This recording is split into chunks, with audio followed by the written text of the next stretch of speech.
काय काय घडलं ते 3 तासाचं प्रशिक्षण. त्याच्यामध्ये 2 भाग होता, काय करावं गाईडलाईन जो आहे ICMRच्या, आणि दुसरा भाग होता की जो आपले हे आहे ट्रीटमेंट प्रोटोकॉल मध्ये जो केस स्टडीज आहेत त्याची चर्चा या ठिकाणी केली.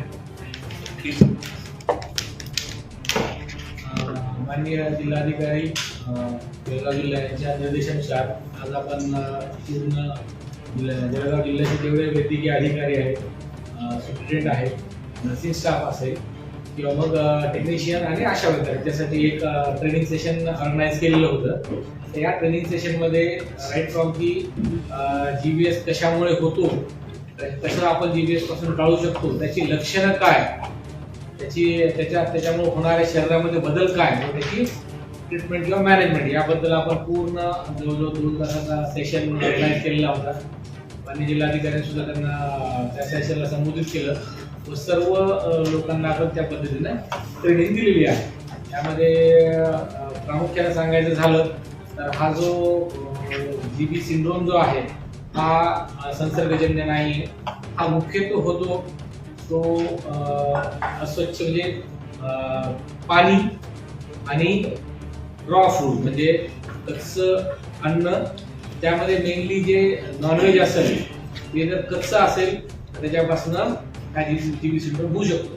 सुरुवातीच्या लक्षणामध्ये बऱ्याच वेळेस तुम्हाला डायरिया होतो किंवा एखादं इन्फेक्शन झालेलं असेल आणि कालांतरानं तुम्हाला पायामध्ये सर्वात मोठा त्याचा म्हणजे घटक आहे की जे आपल्याला समजायचं डायग्नोसिससाठी, तर पायामध्ये हा सुरुवातीला विकनेस येणं सुरू होतो.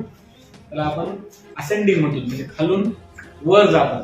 त्यामुळे पहिले सिम्पटम्स त्याचे हे आहेत की बाबा कुठल्याही प्रकारचा विकनेस जर असेल तर तुम्ही सर्वात ताबडतोब यासाठी कन्सल्टेशन करा. आणि दुसरं जे पिडियाट्रिक स्पेशलिस्टनी हे पण सांगितलं की मुलं शाळेतून आल्यावर अचानक थकल्यासारखं सांगतात, आई वडिलांना थकल्यासारखं वाटतंय, कसं तरी होतंय. हे जेव्हा लहान मुलं सांगतील तर त्यांच्या बोलण्याकडे प्रामुख्याने लक्ष द्या व जवळच असलेलं प्रायमरी सेंटर म्हणा किंवा जवळ उपलब्ध असलेल्या डॉक्टरला हे तुम्ही ताबडतोब दाखवा. म्हणजे लहान मुलांमध्ये आणि मोठा माणूस हा आपले सिम्पटम व्यवस्थित पद्धतीनं सांगू शकतो, पण लहान मुलं हा सिम्पटम्स व्यवस्थित पद्धतीनं सांगू शकतात ना. त्यामुळे त्यांना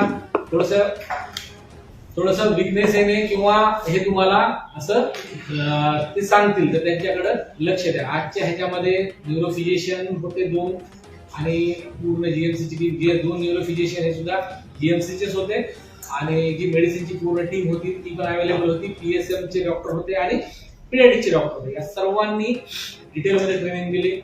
आणि एक भाग आजचा की काल आपल्याकडे एक पेशंट GBSचा ऍडमिट झालेला आहे शासकीय वैद्यकीय महाविद्यालय जळगावचे. आम्हाला रात्रीच त्याच्यावर सस्पेक्शन होतं की पॉझिटिव्ह येण्याची शक्यता आहे. त्यामुळे आम्ही आवश्यक असलेली जी त्याच्या तपासणी आहे ENG असेल किंवा CSF असेल हे करून घेतलेलं आहे.